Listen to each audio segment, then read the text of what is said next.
பிஸ்மில்லாஹிர்ரஹ்மானிர்ரஹீம். Abbas ரலியல்லாஹு அன்ஹு அவர்கள் கூறினார்கள், அல்லாஹுவின் தூதர் ஸல்லல்லாஹு அலைஹி வஸல்லம் அவர்கள் இந்த நாளை தவிர வேறு எந்த நாளையும் விட நோன்பு நோற்கவும் அதற்கு முன்னுரிமை அளிக்கவும் இவ்வளவு ஆர்வமாக இருந்ததை நான் பார்த்ததில்லை. அதாவது ஆசுரா நாள் மற்றும் இந்த மாதம், அதாவது ரமலான். ஆதாரம் சஹீஹுல் புகாரி. இந்த நாளில் நோன்பு நோற்பது நமது சிறிய பாவங்களை மன்னிக்கும் ஒரு வழியாகும். பெரிய பாவங்களுக்கு தௌபா கட்டாயமாகும்.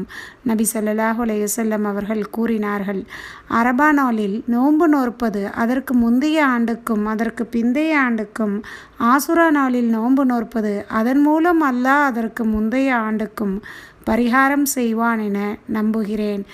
ஆதாரம் சஹீஹுல் புகாரி. முஹர்ரம் 10ஆம் தேதியும் 9ஆம் தேதியும் நாம் நோன்பு நோற்க முயற்சிக்க வேண்டும். ஆனால் அவ்வாறு செய்வதில் பெரும் நற்பண்புகள் இருந்தாலும் அது கட்டாயமில்லை என்பதை நாம் நினைவில் கொள்ள வேண்டும்.